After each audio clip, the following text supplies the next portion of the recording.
disorder, you obviously were able to address it. And I know that there is no cure per se. I mean, it's a battle. I don't, at least from my perspective, Ellen, the things that I have that I struggle with, I more than likely will always struggle with. Now, being victorious is an achievable goal, but the idea that somehow, well, I'll never ever have to deal with that again, I think that's fantasy. But that's just this podcast host opinion, my own lived experience. Um, so you found nutrition coaching really helped you to a breakthrough. And I know there could be others with eating disorders that need other types of help, and they may find that that's not enough, or they may find they didn't need to do a nutrition code, whatever, right? But if you've got somebody maybe in our audience who may be out there who's like, I think I may, but I don't want to talk about it, or I don't want someone to know, or whatever, what advice would you give them? Just as a starting point. I know you can't solve, but just what would you tell them that might be helpful? Um, this might be cliche, but to take the leap, like whatever.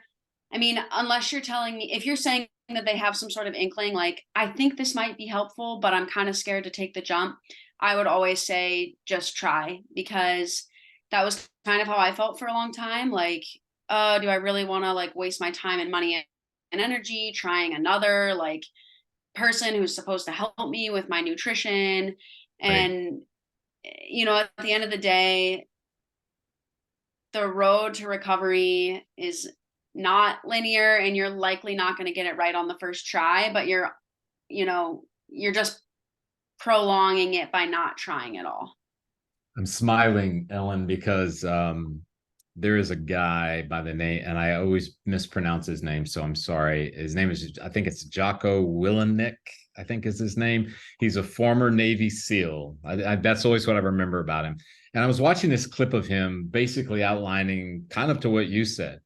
One day at the gym, you're not going to get anything. You're not going to notice anything, and it probably will suck. But you go another day, and you're building these days up. And he said, by 100 days, you'll see something. That's why it's so important not to give up. And I like what you alluded to or pointed to about the idea that if you're thinking it might be, go ahead and take the leap. I think that's in some ways like in our world of emotional intelligence. Our emotions are communicators to us. And we get them confused, right? Because some people go, well, if I feel fear, that's bad. I shouldn't feel fear. But we don't realize that maybe it's fear trying to say, go ahead and take the leap. And, and, Definitely. and Ellen, I mean, I've had to really kind of break this down a bit to other audiences at times, is that we run the other way when we feel an emotion, when in reality some of the most helpful things we can do, one of the most, is can we sit for with it, just give it time to communicate. Why am I afraid? What's behind the fear? What would happen if I took the leap? What could really be the worst? What could be the best? If we give it time, we give ourselves that opportunity to open a door that maybe, if we take the approach, oh, that's fear, I got to go, and just shut the door and run, we miss an opportunity.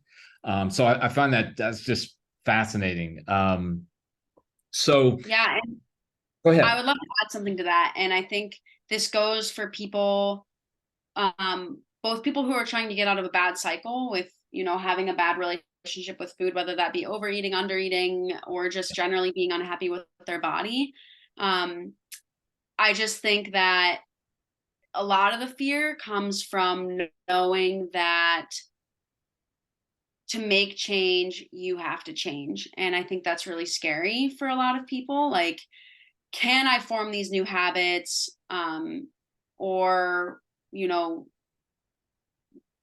will I fail? And, you know, to that, I would say,